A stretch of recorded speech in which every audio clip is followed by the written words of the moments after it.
श्री वृंदावन बिहारी लाल की जय। यज्ञेश्वरी जगज्जननी गौ माता की जय। हरि शरणम। परम मंगलमय भगवत स्वरूप श्रीमद् भागवत महापुराणांतर्गत भगवान की मंगलमयी कथा सुधा का बड़े भाव से हम सब लोग श्रवण कर रहे थे। आइए भगवान की कथा गाथा में प्रवेश करने से पहले मन और वाणी को पवित्र करने के लिए भगवान नाम संकीर्तन का आश्रय लें। श्री राधे श्री राधे, जय श्री कृष्ण बोलो श्री राधे। श्री राधे श्री राधे, जय श्री कृष्ण बोलो श्री राधे। श्री राधे, जय श्री कृष्ण बोलो श्री राधे। श्री राधे श्री राधे, जय श्री कृष्ण बोलो श्री राधे। श्री राधे श्री राधे, जय श्री कृष्ण बोलो श्री राधे। श्री राधे श्री राधे, जय श्री कृष्ण बोलो श्री राधे। श्री राधे श्री राधे, कृष्ण बोलो श्री राधे। श्री राधे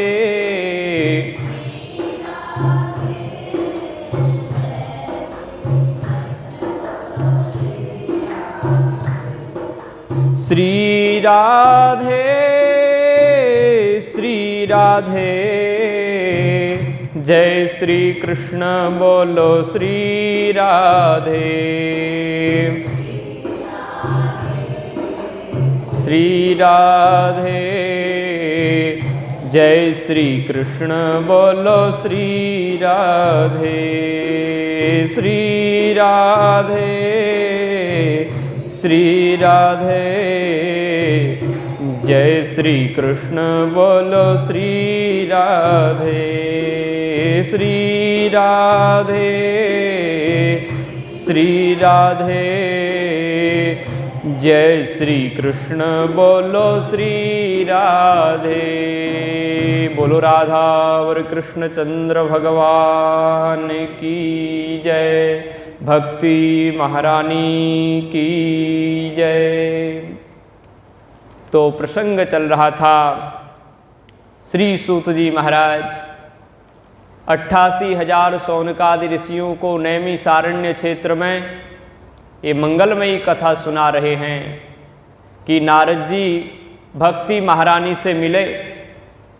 भक्ति महारानी को आश्वासन दिया कि हे भक्ति देवी, इस कलिकाल में प्रत्येक व्यक्ति के हृदय में मैं स्थापित कर दूंगा आपको, इसलिए चिंता मत करो। आप तो भगवान को अत्यंत प्रिया हो और आपसे द्रोह करने वाले को भगवान कभी छोड़ते नहीं हैं, चक्र लगा देते हैं उसके पीछे। भक्ति द्रोह कराए च ते सीदन्ति जगत्त्रये, दुर्वासा दुःखमापन्नः पुरा भक्त विनिंदकः। जो भक्त की निंदा करता है, आपकी निंदा करता है हे भक्ति महारानी, उसको भगवान तीनों लोकों में नहीं छोड़ते, वो हर कहीं जाकर के कष्ट ही पाता है। इसके प्रमाण दुर्वासा ऋषि हैं। इसलिए दुर्वासा ऋषि ने भक्त की निंदा की, उनको परिणाम भोगना पड़ा। इसलिए कोई भी आपके आपकी निंदा और आपको आश्रय देने वाला भक्त की निंदा करता है वह दुख पाता है।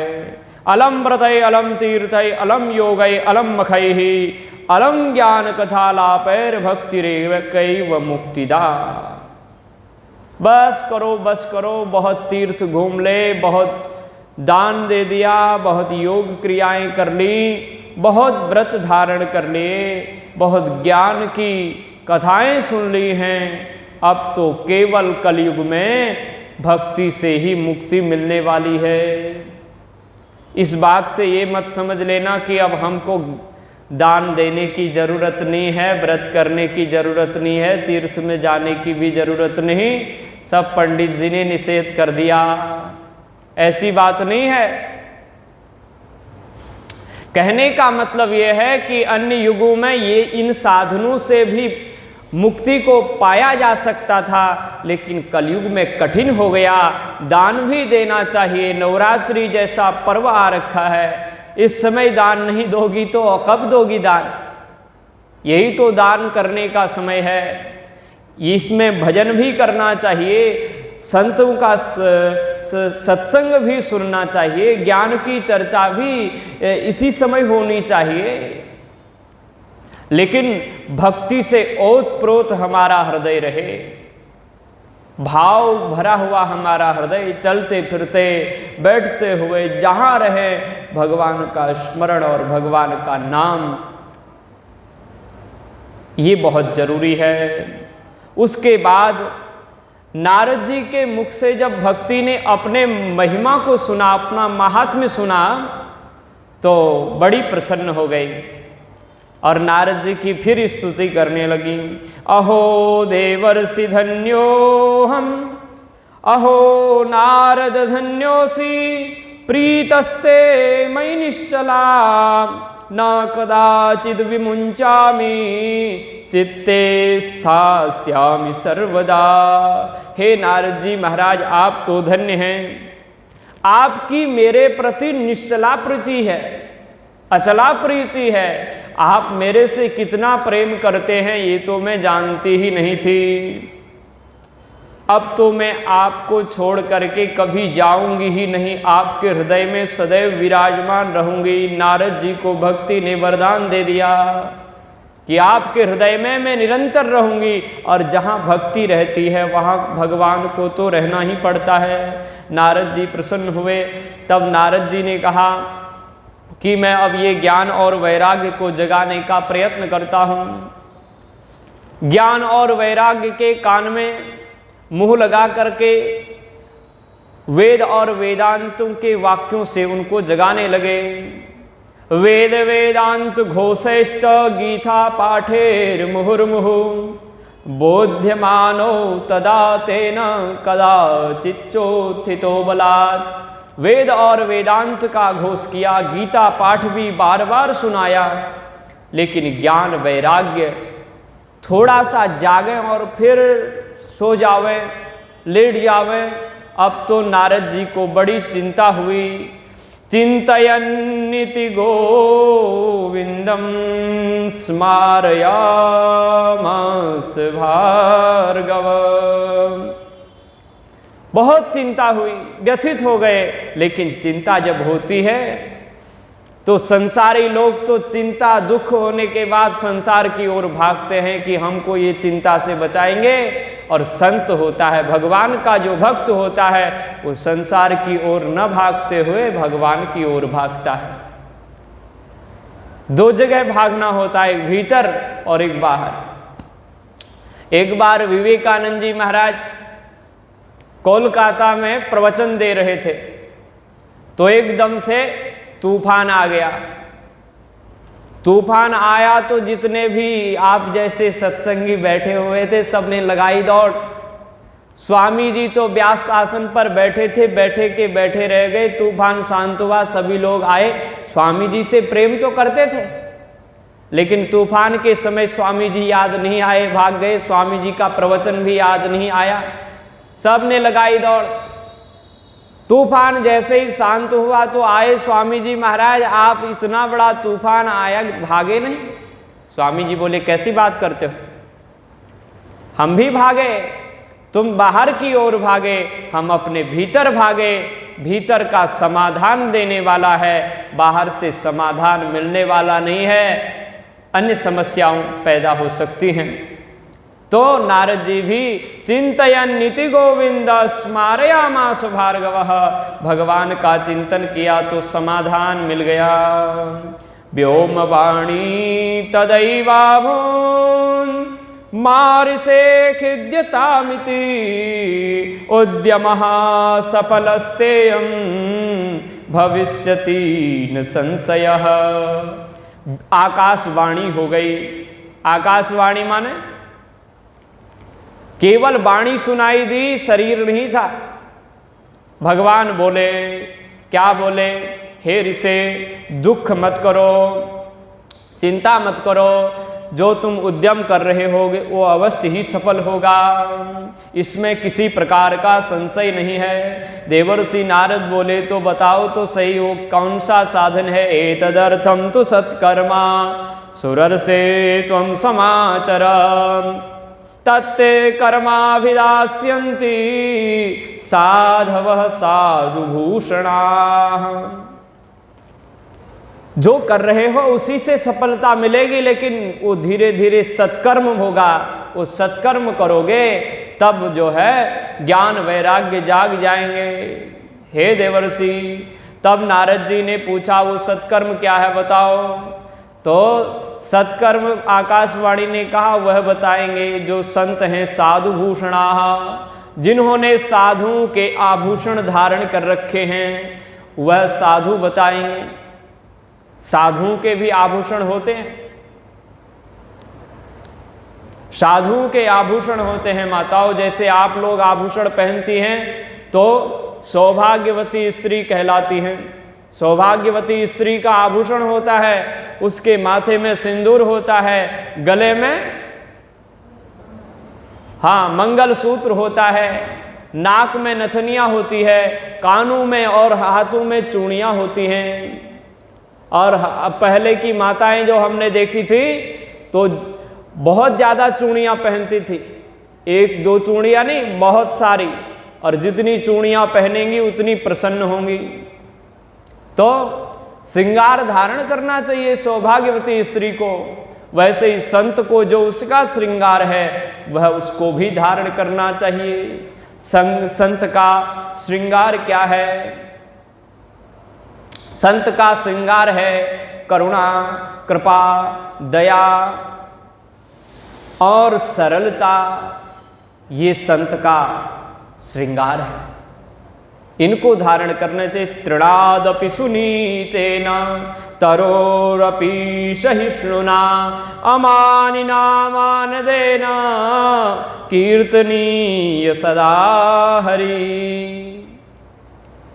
अपना अमानी होकर के दूसरों को मान देवे, अमानिना मान देना कीर्तनीय सदा हरि, सदैव भगवान का भजन करता रहे, वही संत का सबसे बड़ा लक्षण है। कारुणिक हो, करुणावान हो, सहज हो, इतना हल्का बन जावे जैसे वृक्ष झुका रहता है ना, हर समय झुका रहे सबके सामने, यही संत का लक्षण है। तो ऐसे संत तुमको बताएंगे। तब तो नारद जी ने लगाई दौड़ और पूछने के लिए हर तीर्थ में गए। अब जिस भी महात्मा के पास जावे वो बता नहीं पावे, कौन बतावेगा? नारद जी तो सबसे बड़े डॉक्टर हैं। अब छोटे मोटे डॉक्टर के पास बड़ा डॉक्टर जावे, महाराज जी बीमार हो गए हैं, कुछ औषधि दे दो, तो वो घबराएगा कि ये तो सबको औषधि देते हैं, इनको हम कौन सी औषधि दें।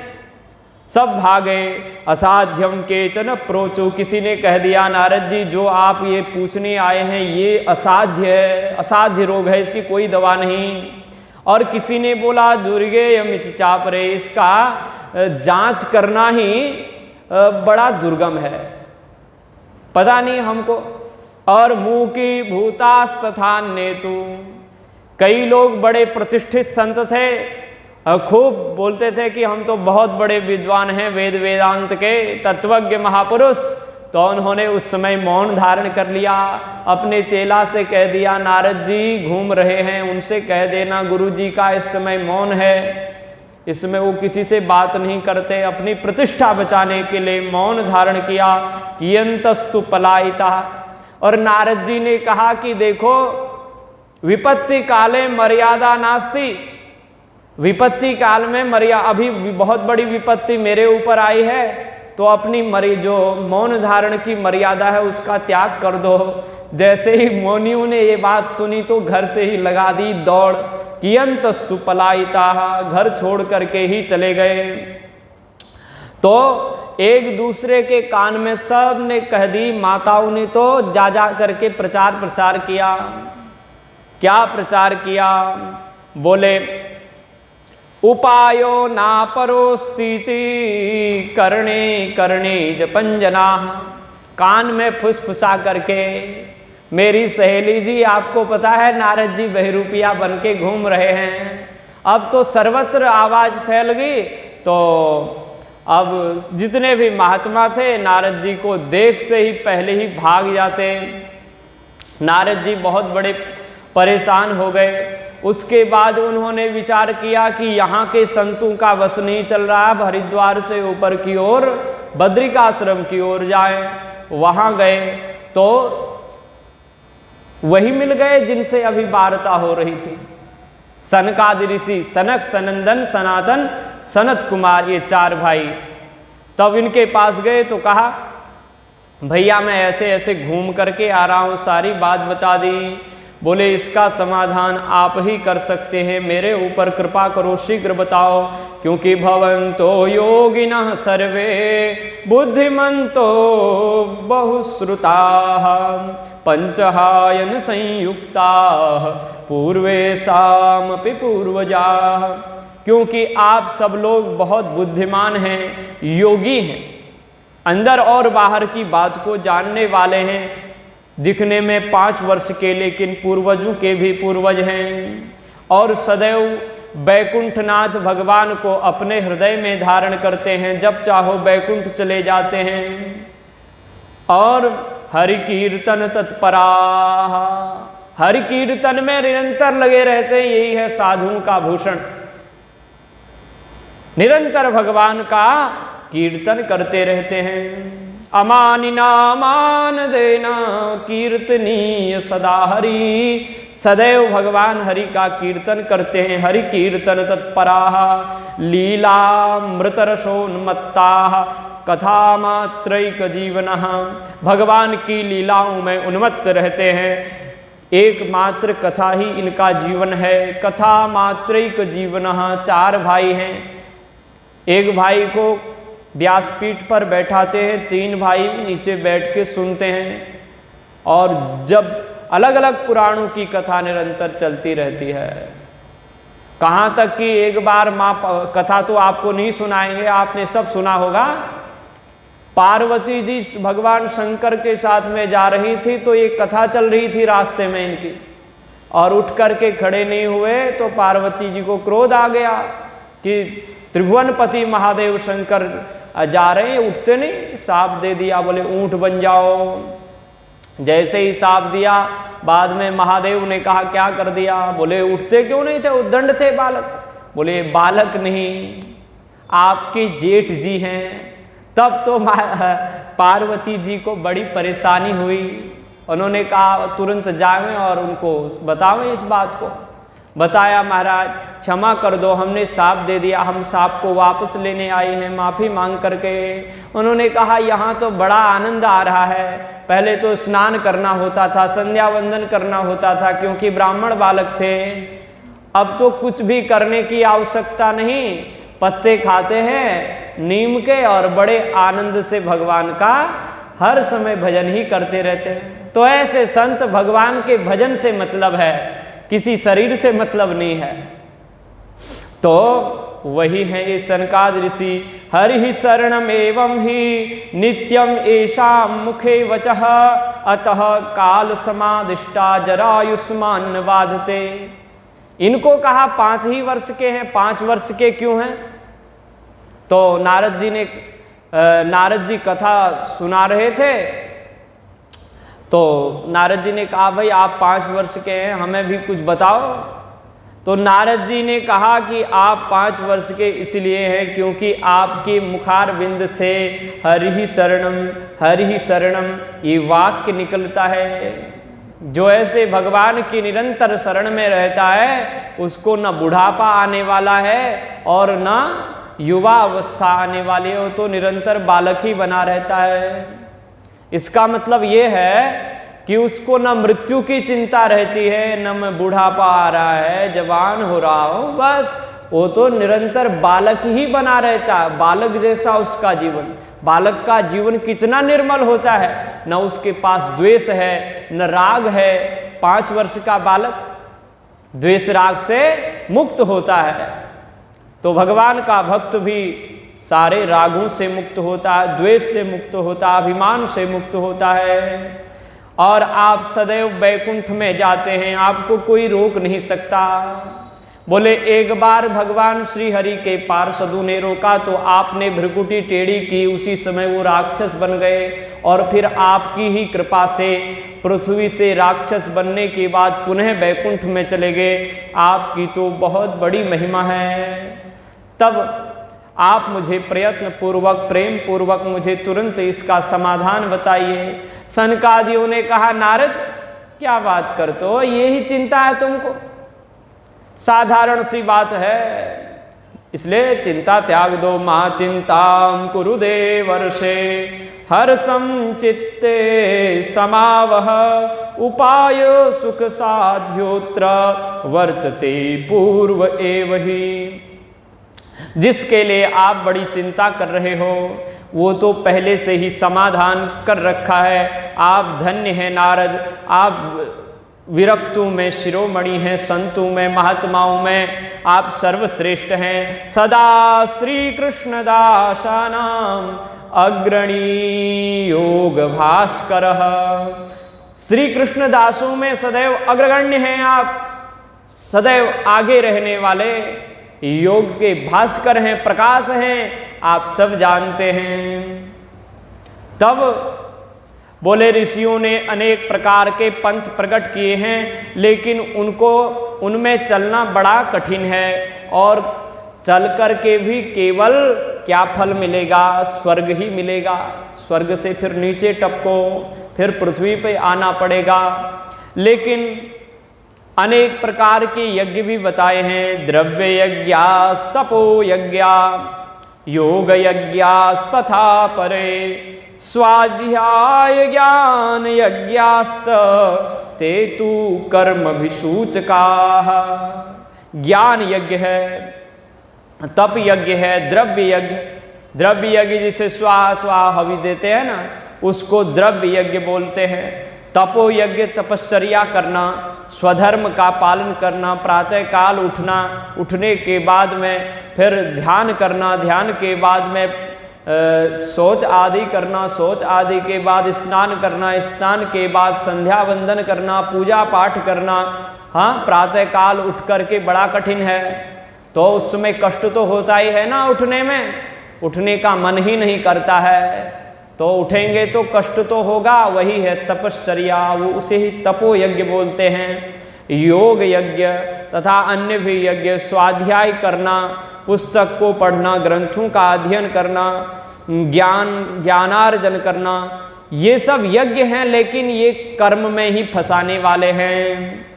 तो कर्म से मुक्त करने वाला तो एक ही यज्ञ है, उसे सत्कर्म कहा जाता है। सत्कर्म सूचको नूनम ज्ञान यज्ञ स्मृतो बुधैः श्रीमद्भागवतालापः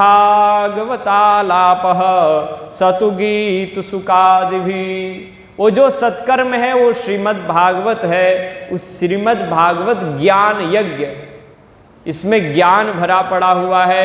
जो सुखदेव आदि महर्षियों ने जिसका गान किया है उसी को आप सुनाओगे तो प्रलयम ही गमिष्यन्ति श्रीमद्भागवत ध्वनेः कलेर्दोषा इमे सर्वे सिंहनादाद्भृका इव।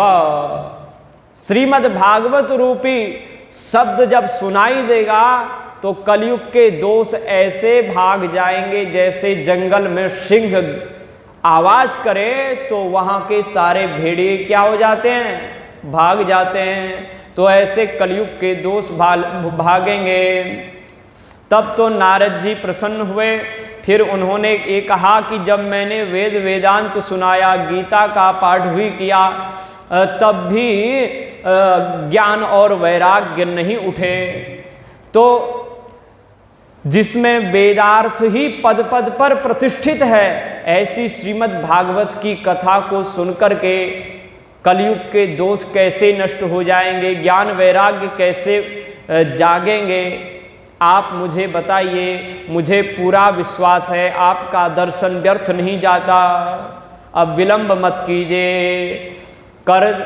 विलंबो नात्र कर्तव्य शरणागत वत्सलाः, आप शरणागत वत्सल है, ऐसे कहा। तब कुमारों ने कहा, नारद आप जानते नहीं हो ये भागवत क्या है? वेदो पनिषदो पनिषदाम सारात जाता भागवती कथा अत्युत्तमा ततो भाति पृथग भूता फलाकृति।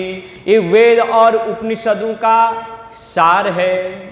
वेदोपनिषदाम सारा जाता, बड़ी अद्भुत बात। सवेरे आपने सुना था गीता प्रवचन में वेद और उपनिषदों का सार गीता है। अब यहां क्या विशेषता है? वेदोपनिषदाम सारा जाता, ये केवल वेद और वेदांत के ही सार नहीं है, ये गीता का भी सार है। वेदोपनिषदाम सारा जाता, वेद और उपनिषदों के सार से उत्पन्न होने वाली है श्रीमद् भागवत की कथा। बोलो राधे राधे। तो ये वेद और उपनिषदों के सार गीता से प्रकट हुई है। कितनी अद्भुत बात कही। गीता ही अमोघ है और गीता का सार है श्रीमद् भागवत की कथा। तो इस भागवत का नाम है, ये कैसा है? बोले देखो, जैसे दूध है, दूध को समझ लो आप, वेद समझ लो। दूध है वेद। अब वेद को जो दूध में हर जगह घी है कि नहीं है? हर जगह घी है, लेकिन उस घी दूध से वो काम नहीं होगा जो घी से होता है। कभी कभी पूड़ी बनाते बनाते घी कम हो जाए, आपको लगे कि इस दूध में तो घी रहता ही है, इसी को डाल दो तो पूड़ी बनने वाली नहीं है। इसलिए पहले उसको दही बनाना पड़ेगा, दही के बनाने के बाद उसको मथना पड़ेगा, मंथन के बाद में फिर छाछ अलग हो जाएगी और उसमें मक्खन निकल आएगा। और मक्खन में भी, गीता तो मक्खन है, लेकिन मक्खन से भी वो काम नहीं होता जो घी से होता है, इसलिए उस मक्खन को घी बनाना पड़ता है। तो ये भागवत तो घी के समान है। दूसरा उदाहरण दिया शक्कर का। गन्ने में भी रस है, लेकिन गन्ने में तो वेद का जैसा रस है, हर जगह व्याप्त है, लेकिन उसको पहले और मशीन में उसका निकालो और कुछ उसमें गंदगी, मीठा अलग होता है, एक ऐसा मीठा होता है जो बहुत स्वादिष्ट होता है। तो वो स्वादिष्ट ही श्रीमद् भागवत है। एक आम्र का उदाहरण दिया, जैसे आम के पेड़ में पूरा अमरस भरा पड़ा है, लेकिन आम के पेड़ से वो स्वाद नहीं मिलेगा, छिलके से भी स्वाद नहीं मिलेगा, गुठली से भी स्वाद नहीं मिलेगा। वो तो जो बीच में रहता है वो वो रस पीने में बड़ा आनंद आता है। और वो रस तो गीता है, लेकिन फिर उसको और छिलके के साथ में निकाल करके उसका पानी बनाओ, उसमें थोड़ा दूध भी डालो तो कितना आनंद आता है। फिर ये ऐसी ही भागवत की कथा है। बोलो राधे राधे। अब हमने भी शुरू कर दिया। तो ये राधे राधे कहना बड़ा अच्छा है।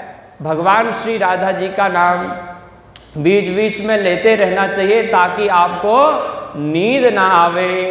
इदं भागवतं नाम पुराणं ब्रह्म संहितं भक्ति ज्ञान विरागाणां स्थापनाय प्रकाशितम।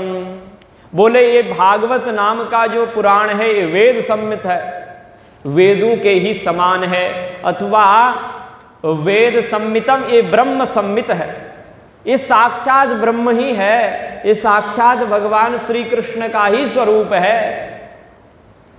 और ज्ञान वैराग्य भक्ति की स्थापना के लिए ही इसको प्रकट किया गया है। ज्ञान वैराग्य को बढ़ाने के लिए, युवान बनाने के लिए, भक्ति को युवा रखने के लिए ही इसका स्थापन, इसका प्रकाशन किया गया है। इसलिए एक श्लोक मुझे याद आ रहा है, जब मैं श्रीमद् भागवत की भागवत को पहले पहले पढ़ रहा था और भगवत गीता का खूब अध्ययन किया था मैंने, तब एक महात्मा थे भारत माता में, भारत माता मंदिर हरिद्वार दिल्ली के, उन्होंने भागवत भी की पुस्तक भी लिखी है और रामायण की भी, राधा तत्व पर बहुत अच्छा बोलते थे। तो उनके सामने हमने कहा कि गीता तो अद्भुत ग्रंथ है, तो उन्होंने कहा भागवत इससे भी बढ़कर के है, भागवत की महिमा गाई उन्होंने। संतों का ऐसा प्रेम होता है कि वो सदग्रंथों की तरफ प्रेरित करते रहते हैं। तो ये श्लोक उन्होंने हमको सुनाया था, इसलिए इसको हम कैसे भूल सकते हैं। वेदांत वेद सुस्नाते गीताया अपि कर्तरी परितापवती व्यासे मुह्यत्य ज्ञान सागरे। बोले वेद वेदांत को गीता आदि की रचना करने के बाद भी महर्षि वेद व्यास को शांति नहीं मिली थी। तब देवर्षि नारद आए। देवर्षि नारद ने देखा कि ये तो ज्ञान के सरोवर में गोता लगाने के बाद भी चिंता में ही मग्न हैं। तब उन्होंने श्रीमद् भागवत के लिए प्रेरणा दी। तो यहाँ सनकादि ऋषि कहते हैं कि भागवत तो आप जानते ही हैं, आप ही ने तो देवर्षि महर्षि वेदव्यास को इसके लिए प्रेरणा दी थी। तब तो नारद जी को पूरा याद आ गया और सनकादियों की स्तुति करने लगे कि यद्दर्शनं च विनिहन्त्य शुभानि सद्यः श्रेयस्तनोति भवदुःखदवार्दितानां निःशेष शेष मुख गीत कथैकपाना प्रेम प्रकाश कृतये शरणं गतोस्मि। कि आपके दर्शन मात्र से जीव के जितने अशुभ हैं, पाप हैं, तुरंत ही नष्ट हो जाने वाले हैं और कल्याण का विस्तार आपके दर्शन से हो जाता है। क्योंकि आप निरंतर शेष भगवान के सहस्रों मुखों से निकलने वाली भगवान श्री हरि की कथा को सुनते रहते हैं। इसलिए आज प्रेम रूपा भक्ति का प्रकाशन करने के लिए, ज्ञान और वैराग्य को पुष्ट करने के लिए मैं आपकी शरण में आया हूँ। और जो अगला श्लोक है वो तो हमने आपको बार बार सुना दिया। उसमें यही बात बताई गई है, जब भाग्य का उदय होता है, अनेक जन्मों के पुण्यों से का जब उदय होता है, तब कहीं जाकर के पुरुष को सत्संग मिलता है और सत्संग में अज्ञान के द्वारा ज्ञान का नाश हो जाता है और विवेक जागृत हो जाता है। सत्संग में ही विवेक जागृत होता है। इसी श्लोक का अनुवाद करते हुए गोस्वामी जी ने कहा, बिनु सत्संग विवेक न होई, बिनु सत्संग विवेक न होई, राम कृपा बिनु सुलभ न सोई, आवत यही सर अति कठिनाई, आवत यही सर अति कठिनाई, राम कृपा बिनु आई न जाई, राम कृपा बिनु आई न जाई। अति हरि कृपा जाई पर होई, अति हरि कृपा जाहि पर होई, पाँव देत यही मार्ग सोई, पाँव देत यही मार्ग सोई। सत्संग की अद्भुत महिमा है।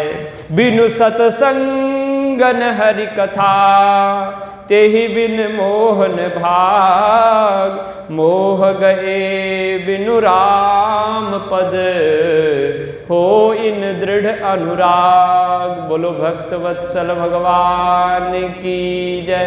नारद जी प्रसन्न हो गए। उन्होंने कहा कि अब तो मैं ज्ञान यज्ञ अवश्य करूँगा। ज्ञान यज्ञम करिष्यामि, सुख शास्त्र कथोज्वलम, भक्ति ज्ञान विरागाणाम स्थापनाय स्थापनार्थम प्रयत्नतः।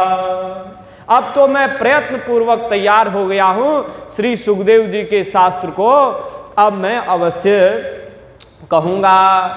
तब तो इसका आप मुझे ये बता दीजिए कि इस यज्ञ को किस स्थान पर करना चाहिए और इसका स्थल कैसा होना चाहिए, सुख शास्त्र की महिमा का वर्णन करने वाला वक्ता कैसा होना चाहिए और कितने दिनों में ये कथा सुननी चाहिए, इसकी विधि क्या है, आप मेरे ऊपर कृपा करके वह भी बता दीजिए। तब सनकादियों ने कहा कि शृणु नारद वक्ष्यामो विनम्राय विवेकिने, गंगाद्वार समीपे तु तटमानंद नामकम। हे नारद जी बड़े ध्यान से सुनो, आप बड़े विनम्र हो, विवेकी हो, इसलिए मैं आपको सारी बातें बताऊंगा। जो विनम्र होता है माताओं और सज्जनों, उसी को बताना चाहिए और संत उसी को बताते हैं।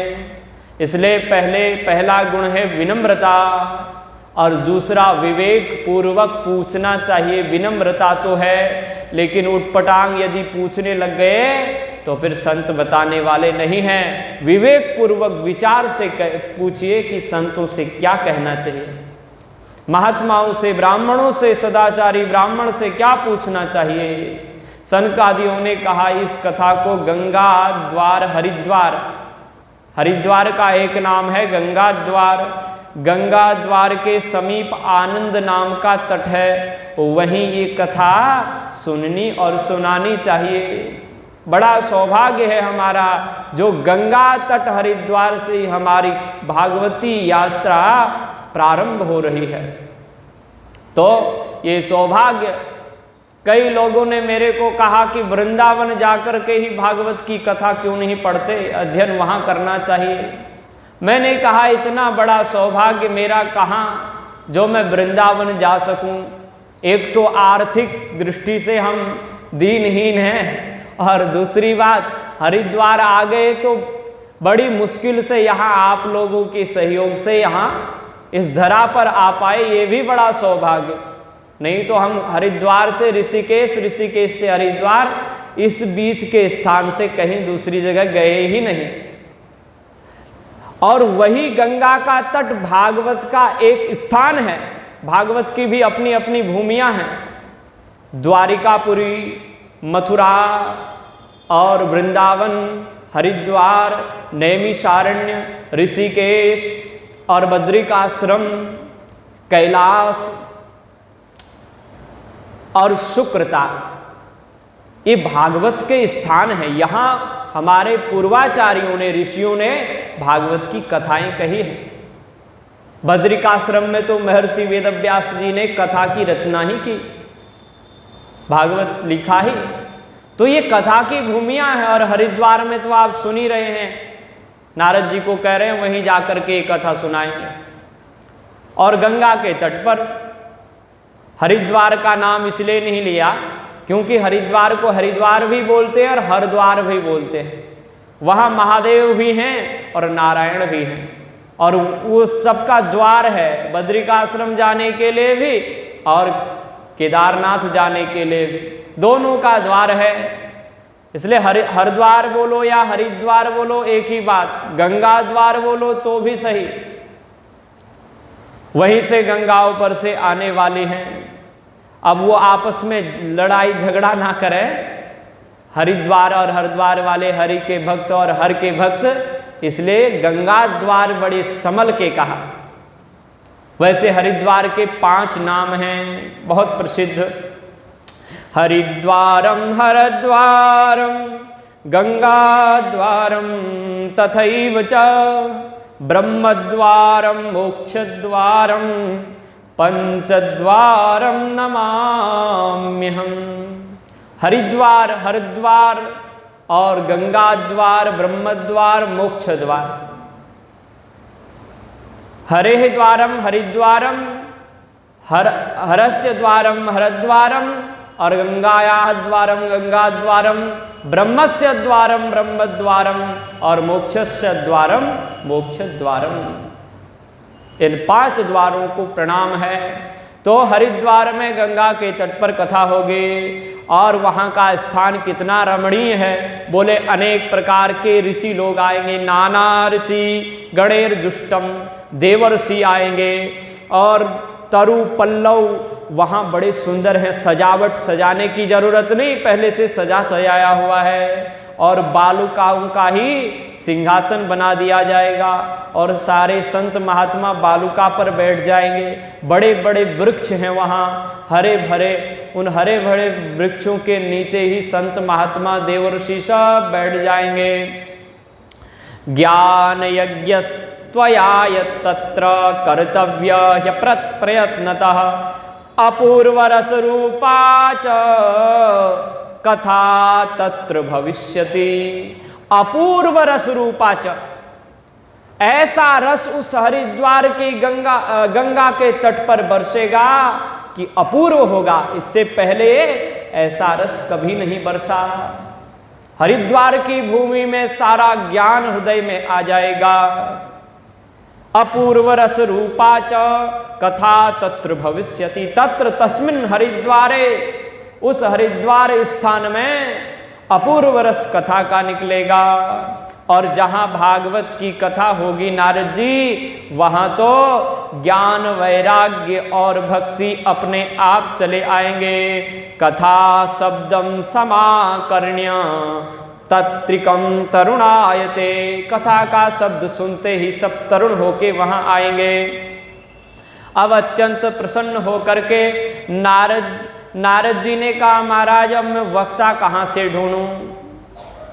तब आप ही हमारे वक्ता बन जावे, मैं आपका यजमान बन जाऊंगा। बड़े प्रसन्न हुए। संतों का तो कहना क्या, कथा मात्र एक जीवन है, कथा ही जीवन है। दौड़ते हुए हरिद्वार चले आए। अब जैसे ही पता चला, उस समय मोबाइल का साधन नहीं था। आजकल तो हमने YouTube चैनल भी बना दिया और कहते हैं भैया उस YouTube चैनल को सर्च करके उसमें भी ढूंढा करो, तो बड़ी मुश्किल से 2-4 व्यक्ति देखते होंगे। लेकिन उस समय की कैसी व्यवस्था थी, सारे देवर्षियों को, सारे ब्रह्मांड में कोलाहल मच गया कि हरिद्वार में कथा होने वाली है। सब दौड़ते हुए चले आए। कैसे आए अभी बताते हैं। तो कथा सुनने के लिए ऐसे ही आना चाहिए। बच्चों को भी लाओ, अपने घर वाले सबको लाओ, डांट फटकार के भी लाओ। मानव शरीर मिला हुआ है, गोस्वामी जी ने डांटा है। यह तन पाय विषय मन देही, पलटि सुधाते 60 विसलेही।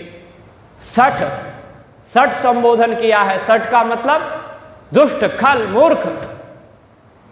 ना तुलसीदास जी गाली कर रहे, तो भलाई के लिए तो गाली भी करना श्रेष्ठ होता है। यदा यातास्तटं ते तु तदा कोलाहलोऽप्यभूत्, भूर्लोके देवलोके च ब्रह्मलोके तथैव च।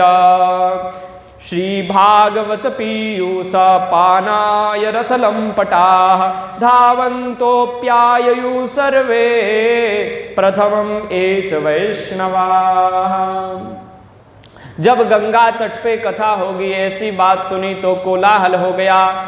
भूलोक में, देवलोक में, ब्रह्मलोक में चारों ओर आवाज होने लगी कि कथा हो रही है। भूलोक मने पृथ्वी लोक, देवलोके स्वर्गलोक, ब्रह्मलोक तथैव च।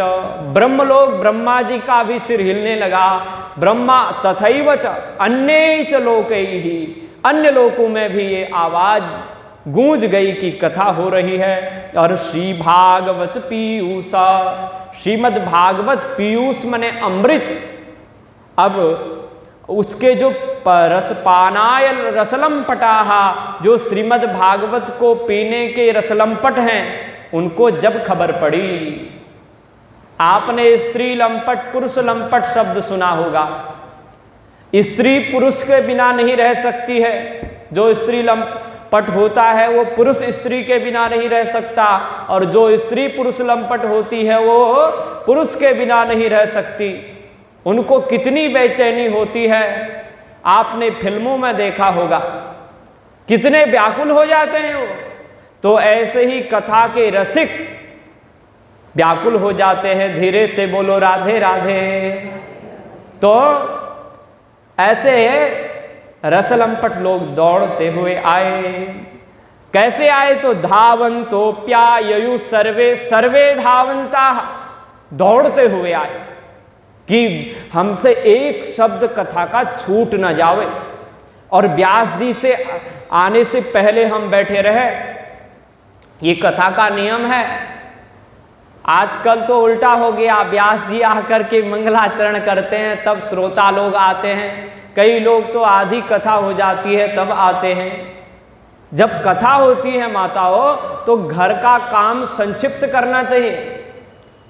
माला जब भी घर में संक्षिप्त करो, कथा में बैठो, वहीं माला जप लो, वहीं ध्यान कर लो।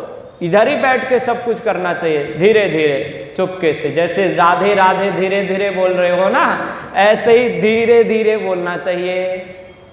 तो यहाँ आकर के भागवत में ऐसा नियम है, मैं कथा जो भागवत में लिखी है उसी के अनुसार बोल रहा हूँ। तो इस समय सब संक्षिप्त कर लो तो भी दोष नहीं लगेगा। कथा आपके सब नियमों को बढ़ा देगी। सारे ऋषि दौड़ करके आए। पहले कौन आए? बोले जो पहले आता है उसका नाम होता है, और जो यहाँ आता है ना, हम यहाँ तो उनका नाम नहीं लेंगे क्योंकि आप लोग नाराज हो जाएंगे। अब जब दूसरी कथा जोधपुर में होगी तो वहाँ बहुत नाम लेंगे कि अमुक माता जी और अमुक भैया जी तो बहुत पहले कथा सुनने आ जाते हैं, हमारी प्रतीक्षा करते हैं। यहाँ आकर के भगवान नाम संकीर्तन करना चाहिए। तो पहले जो आते हैं उनका नाम होता है प्रथमम एच वैष्णवाः। जो भगवान के भक्त हैं वो पहले आए। सबसे पहले भृगु महर्षि का नाम लिया।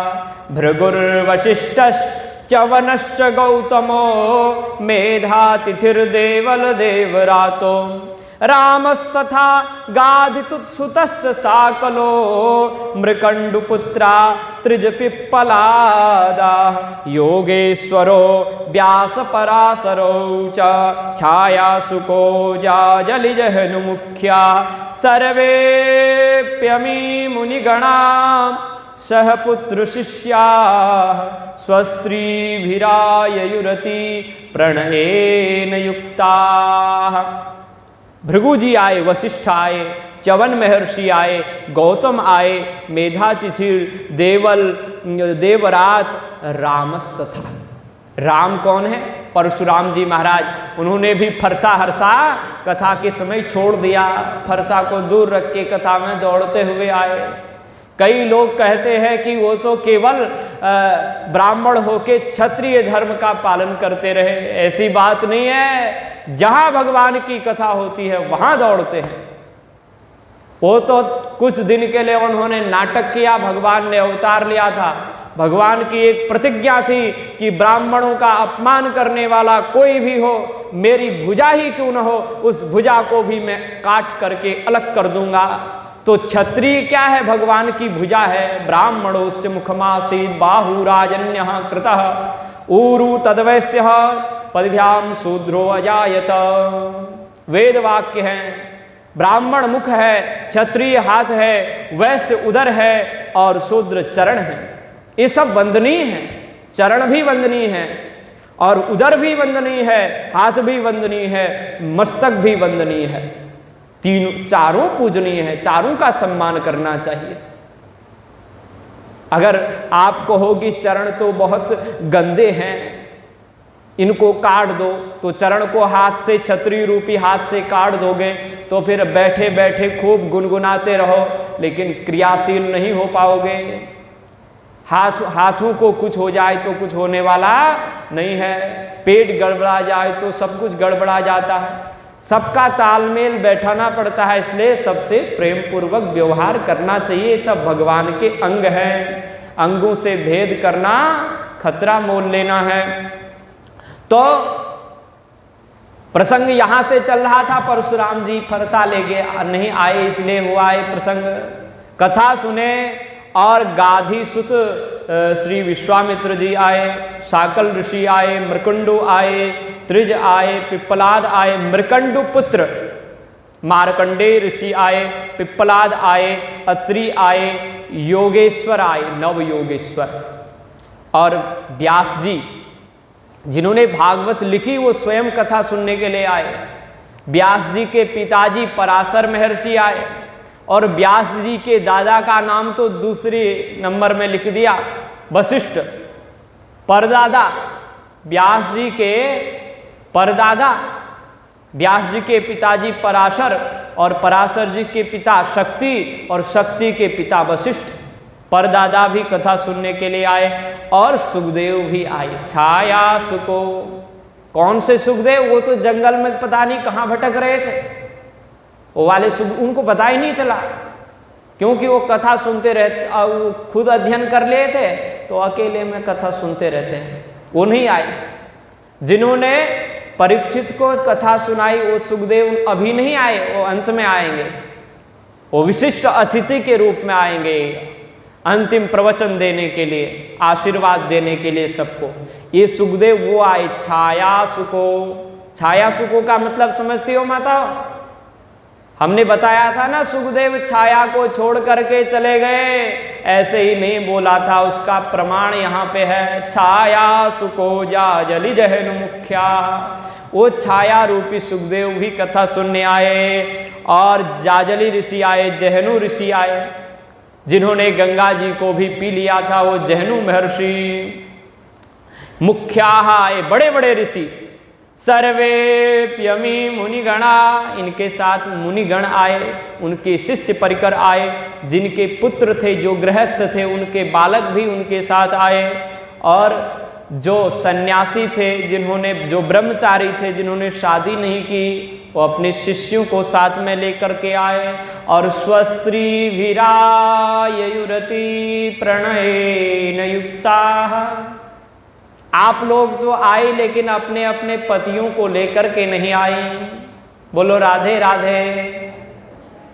पति को लेकर के नहीं आए, पति बेचारे हमको नहीं ले जा रहे हैं इसलिए वो आए नहीं। पतियों को आगे रहना चाहिए।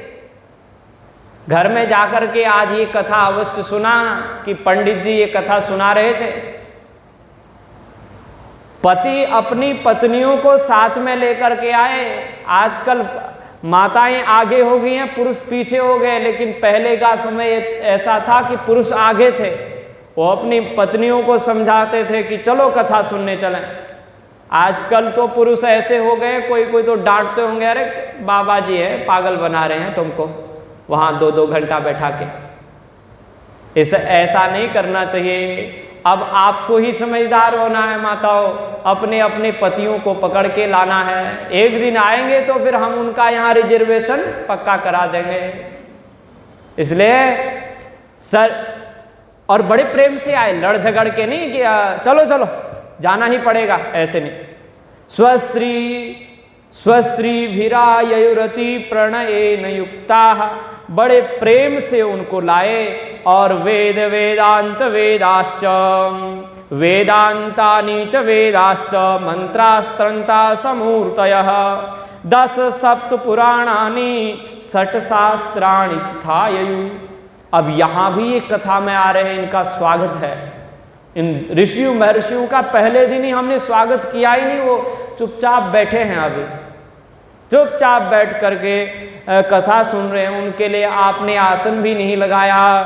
अब वेदांत आए, वेदांत भी ग्रंथ भी आए, वेद भी, चारों वेद आए, मंत्र तंत्र आए, सब मूर्तिमान रूप होकर के पहले प्रकट रूप में आते थे, अब गुप्त रूप से आते हैं। क्योंकि अब प्रकट रूप से आएंगे तो उनके लिए जगह ही नहीं बचेगी। आप लोग कहेंगे कि हमने पंडित जी को तो हमने बुलाया, और जैसे ही कथा शुरू हुई ये पता नहीं कहाँ कहाँ से चले आए, हमारा पांडाल भर गया। इसलिए अब ऋषियों ने और वेद वेदांत ने विचार किया, अब चुपके से आना है, सूक्ष्म रूप धारण करके। मसक समान रूप कपिधरी, मसक समान रूप जैसे हनुमान जी ने धारण किया, तो कोई मच्छर के रूप में, कोई बिना पाँव के चुपके चुपके बैठ जाते हैं। कभी कभी तो आपके सिर में ही बैठ जाते होंगे। तो बड़े समझदार हैं। 10 सप्त पुराणानि 7 शास्त्राणि तथायु, 17 पुराण आवे और 18वां पुराण तो श्रीमद् भागवत पहले से ही यहाँ पे विद्यमान है। और 6 शास्त्र आए, हमारे 6 शास्त्र होते हैं, वो सभी चले आए। गंगा जी आई, गया आदि तीर्थ आए, काशी आया, पुष्कर आया, प्रयाग आया। सुख शास्त्र कथायाश्च फलेन समताम नयेत्, सभी सुख शास्त्र श्रीमद् भागवत को सुनने के लिए आए। और भागवत की महिमा श्री नारद जी को सनकादि ऋषि सुनाने लगे। बोले श्लोकार्धम श्लोक पादम वा नित्यं भागवतोद्भवं पठस्व स्वमुखे नैव यदिच्छसि परां गतिं। जो एक श्लोक पढ़ता है अथवा आधा श्लोक पढ़ता है, लेकिन नित्य का नियम होना चाहिए। जा सुनेम व्रत जाइन बरना।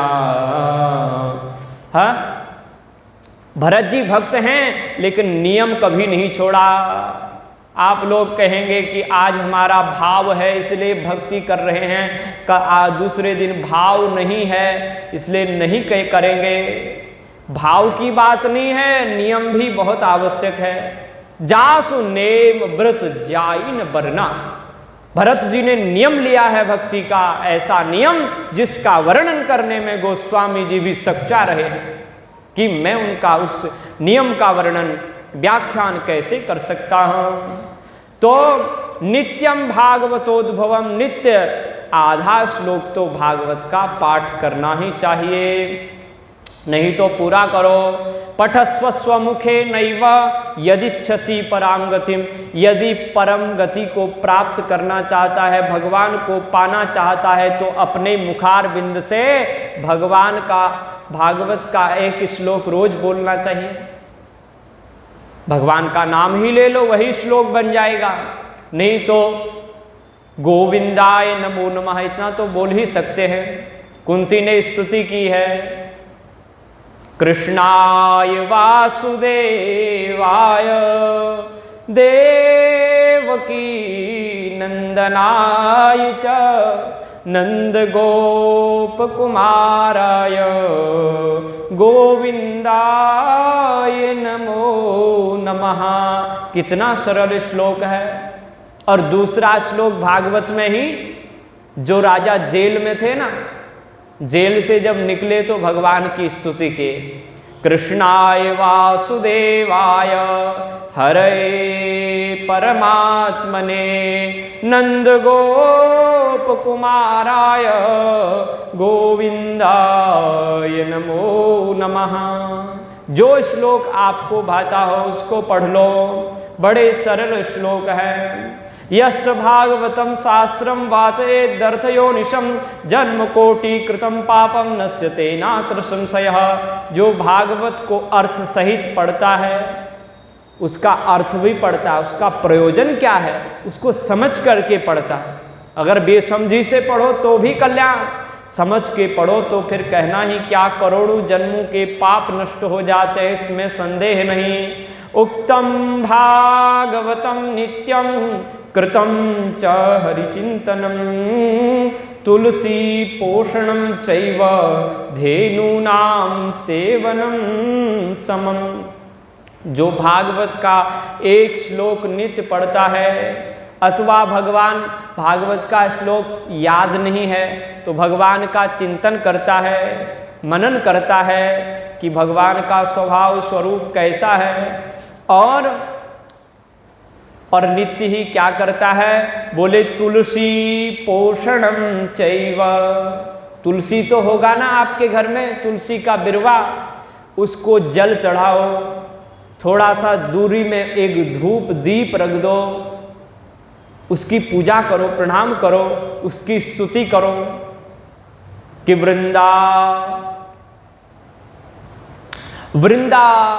वृंदा का एक श्लोक है, बहुत बड़ा अच्छा सुंदर है। तो उस श्लोक को बोलते हुए स्मरण करें। और वृंदा का पोषण धेनु नाम सेवनम समम, गाय है, गाय भी भागवत है, तुलसी भी भागवत है, और भगवान श्री हरि भी भागवत हैं, और भगवान श्री हरि के भक्त भी भागवत हैं।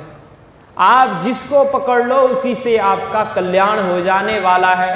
या तो एक श्लोक भागवत का शुरू कर दो नित्य नियम, आधा ही बोलो, चाहे भगवान का नाम ही बोलो, या हरि का चिंतन करो, अथवा तुलसी का पोषण करो, उसको जल दो, अथवा धेनु को गोग्रास तो देना ही चाहिए माताओं।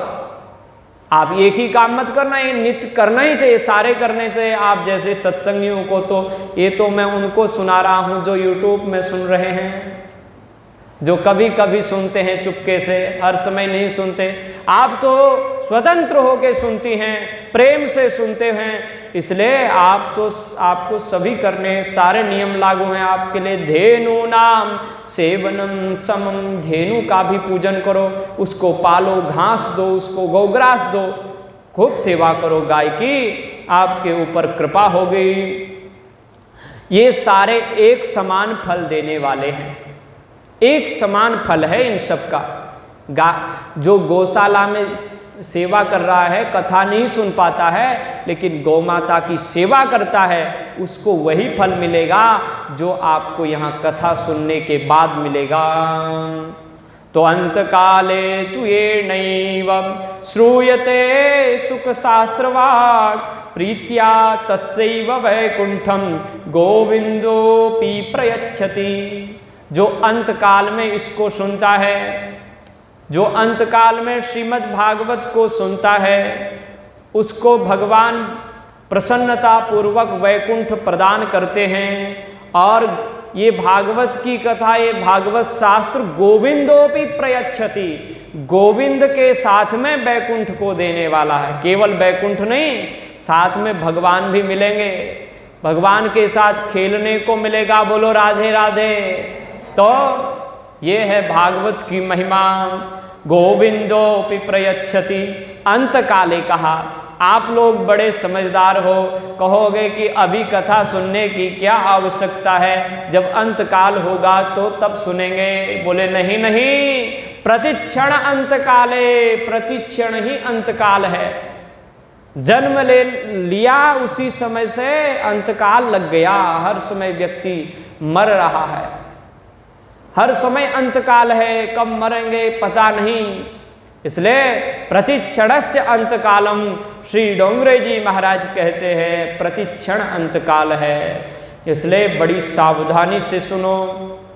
और जो कथा नहीं सुनते हैं उनको तो देवता लोग गाली करते हैं कि आजन्म मात्रमपि एन सठेन किंचित चित्तम विधाय सुख शास्त्र कथान पीता चांडाल वच्च खरवद बदतेन नीतम मिथ्या स्वजन्म जननी जनि दुख भाया जीवच्छवो निगदिता सतु पाप कर्मा एन श्रुतम सुख कथा वचनम न किंचित दिग्धम नरम पशु समम भुवि भार रूपम एवं वदन्ति दिवि देव समाज मुख्या। जो जीवन पर्यंत मानव शरीर पाने के बाद जो मूर्ख आदमी सठेन कहा, मेरा शब्द नहीं है, भागवत में लिखा है सठेन, सठ व्यक्ति, गोस्वामी जी ने भी सठ कहा, बोले सठ व्यक्ति भगवान के सुख शास्त्र को नहीं पीता है, भागवत शास्त्र का पान नहीं करता है, उसका जीवन कैसा, बोले चांडाल का जैसा, चांडाल वच्च, वो चांडाल जैसा है, खरवद वो गधा है, वो निरा गधा है, और मिथ्या स्वजन्म जननी जनि दुख भाजा। उस व्यक्ति ने जन्म लेकर के अपनी माता को केवल प्रसव की पीड़ा ही प्रदान की, उसका जन्म व्यर्थ है, वो जीता हुआ ही शव के समान है। जीवच्छवो निगितः शत पाप कर्मा, वही पापी है। एन श्रुतम सुख कथा वचनम न किंचित, जिसने कभी जीवन में सुख कथा श्री सुखदेव जी की मुखारविंद से निकलने वाली भागवती गंगा का कलरव नहीं सुना, ऐसे मनुष्य को धिक्कार है, वो तो पशु के समान पृथ्वी का भार है। तब तो नारद जी चहक उठे, उन्होंने कहा महाराज ऐसी गाली क्यों देते हो बेचारों को। बोले हम नहीं दे रहे हैं, वो देवता लोग दे रहे हैं जिनको कथा सुनने को नहीं मिला। आए तो थे कथा सुनने के लिए, लेकिन सुखदेव जी ने उनको भगा दिया, तो वो ऊपर से गाली देते हैं कि हमको तो सुखदेव ने अमृत देने के बाद भी भगा दिया, और इन मनुष्यों को तो फ्री में कथा सुनने को मिलता है, तब भी कथा नहीं सुनते, इसलिए ये पृथ्वी में भार रूप हैं। दुर्लभैव कथा लोके श्रीमद्भागवतोद्भवा जन्म कोटि समुत्थेना पुण्ये नैव तु लभ्यते। ये भागवत की कथा अत्यंत दुर्लभ है। करोड़ों जन्मों के जब पुण्य उदय होते हैं, संचित होते हैं, तभी ये श्रीमद् भागवत की कथा सुनने को मिल रही है। हे योगी राज देवर्षि नारद जी महाराज, कथा सुनने का कोई नियम नहीं है, जब चाहो तब सुन सकते हो। दीनानां नियमो नास्ति सर्वदा श्रवणं मतम, कोई दिनों का नियम नहीं है, जब सुनने को मिल जाए तभी इसको सुनना चाहिए। और सप्ताह यज्ञ की महिमा क्या बताएं आपको, जो फल तपस्या से, जो फल योग से, समाधि से नहीं मिलता, वही फल अनायासेन तत्सर्वम सप्ताह श्रवणे लभेत, वो अनायासी अपने आप 7 दिन की कथा सुनने से मिल जाता है। भागवत की कथा तो गर्जना करती है कि मेरे से मुक्ति खरीद लो, मेरे से मुक्ति ले लो, और खरीदने का कोई पैसा नहीं, केवल चुपचाप आकर के विनम्रता पूर्वक बैठ करके कथा सुनना है। तो आज तो समय हो गया, समय ज़्यादा ही हो जाता है, लेकिन मैं इसलिए ज़्यादा समय हो जाता है माताओं, क्योंकि आपकी श्रद्धा को देखकर मैं आपको नमस्कार करता हूँ। इतने ध्यान से आप कथा सुनती हो, लेकिन एक गलती तो है, लेकिन अपने पतिदेव को साथ में नहीं लाती। जिसके पास पतिदेव इस समय शरीर से विद्यमान हैं, उस शरीर के ही पति हैं, उन शरीर के पति को लाना चाहिए कि आप भी अपना कल्याण कर लो। हम आपको थोड़ा सा भी कुछ देने वाली नहीं है। वैसे तो हमारी माताएं जो कथा सुनती हैं, पुण्य करती हैं, वो सब आधा कहते हैं हमारे पतिदेव को मिल जावे, चूड़ी पहनती हैं तो पतिदेव के लिए, वस्त्र धारण करती है पतिदेव के लिए, सब हमारी माताएं तो अपने पतियों के लिए ही करती हैं। फिर भी आप उनको उनकी भलाई के लिए इतना अवश्य कहना कि कम से कम कथा तो सुनो। कथा सुनना परम आवश्यक है। अब इसका वर्णन नारद जी को आश्चर्य हो रहा है कि भागवत की इतनी महिमा, तब तो बता दिया। अच्छा, बहुत सुंदर प्रसंग है कि ये भागवत साक्षात भगवान का स्वरूप है। इसका वर्णन हम कल प्रातः काल करेंगे। बोलो भक्तवत्सल भगवान की जय। श्री वृंदावन विहारी लाल की जय। श्री सुखदेव भगवान की जय। श्री सनकादि ऋषिन की जय। श्री देवर्षि नारद भगवान की जय। जय जय श्री राधे, जय जय श्री सीताराम। द्वारिकाधीश भगवान की जय। ओम नमः पार्वती पतये। हर हर महादेव। श्री राम जय राम, जय जय राम।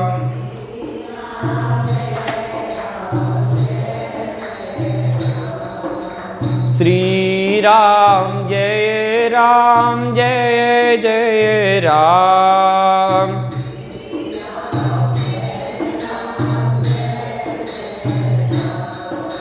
श्री राम जय राम, जय जय राम।